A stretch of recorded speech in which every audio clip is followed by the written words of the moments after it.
Hey everybody, this is the Innovation Conversation. Tom, good to see you. We're back for day 2 of Groceryshop in Las Vegas.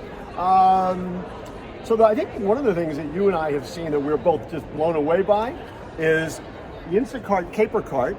We talked about this yesterday in Morning Newsbeat, was they have introduced this new Caper Cart, whole new screen interface. They've added gamification, different kinds of functionality, and I think you and I both thought a lot of potential there. Yeah, it was a really impressive piece of technology, equipment and technology, I guess. But everything from the camera systems in the cart, outside of the cart, the display, super easy to read display, the interactivity in the display, the advertising, the navigation in the store, the ultimate gamification of if you do one thing, two thing, and a third thing, then you can kind of spin to win, as you're leaving the store, and just really making it fun. And I have to say, I hear the word gamification and my antenna go up, because I'm going, I don't want to do that. I don't need to be entertained.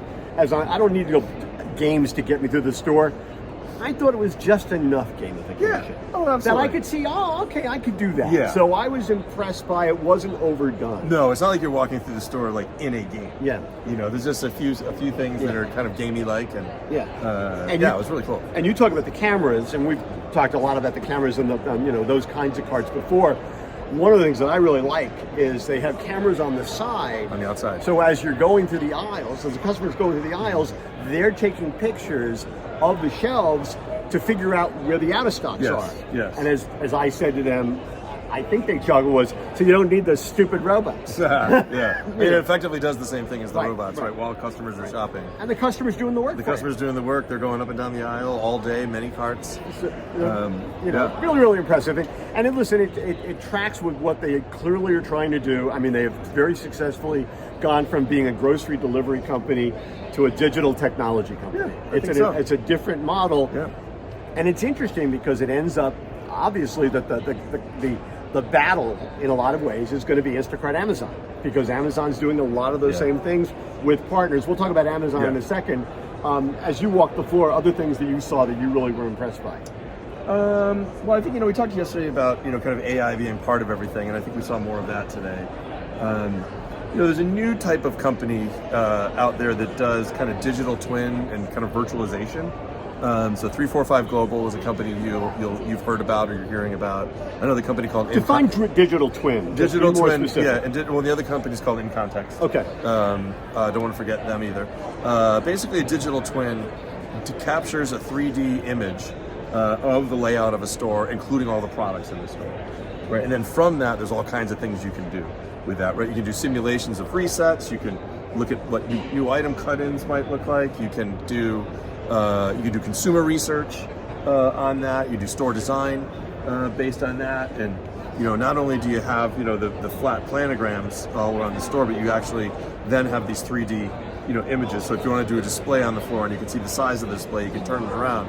You can move it from place to place, and then you can also for simplicity, or you can actually run simulations then on like what does the math look like, right? The profitability look like, or the sales lift look like on something you do. And I think the one thing that really strikes me about those companies and this idea of kind of virtualization is I do think that that's where a lot of kind of the future of called enterprise technology interfaces are going, right? And it's not just looking at a two-dimensional image and moving two-dimensional things around and then the data that's behind that, but it's a much richer experience. And I think also if you think about the next generation of our teams, of our employees that are coming up, they grew up on video games, and they grew up very comfortable with this idea of virtualization and simulation. And so I think pretty interesting opportunities ahead for those companies. I've always been skeptical of those models,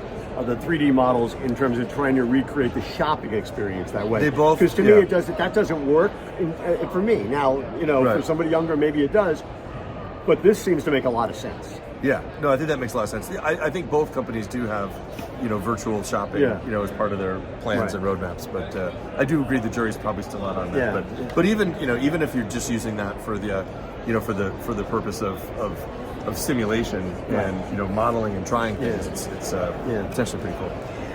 One of the other things that Claire Peters, who's the worldwide VP for Amazon Fresh, was on stage today, and I'll be honest, I wasn't blown away. I mean, in some ways, I've spent enough time in Amazon stores. I've certainly, talked to enough people, written enough about this.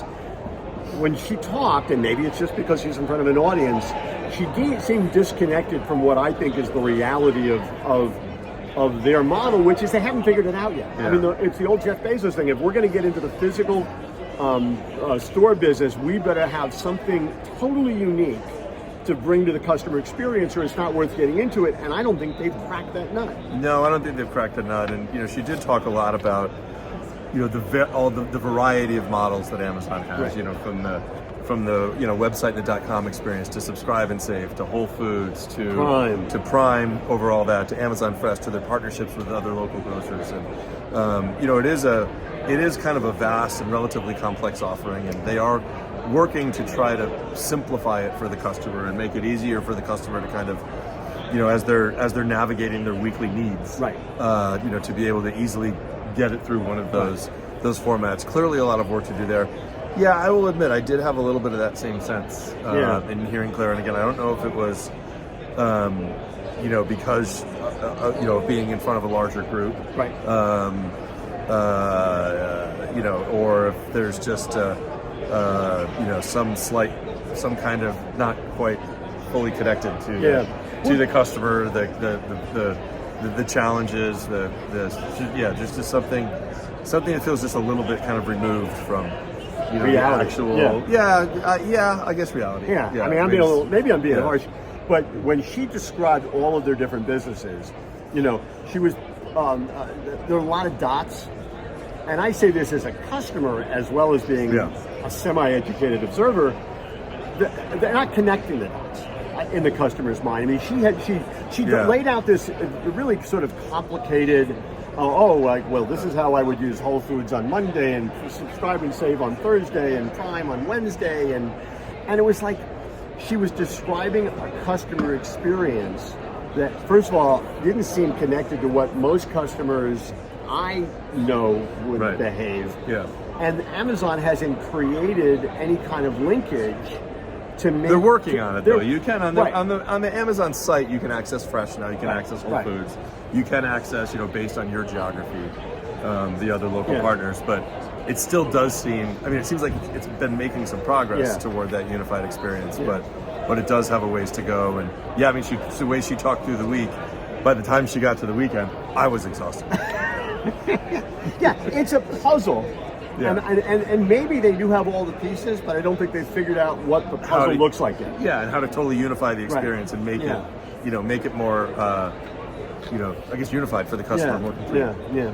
So there were two other lines that stood out for me. One was from Chad Peterson of Lowe's Foods.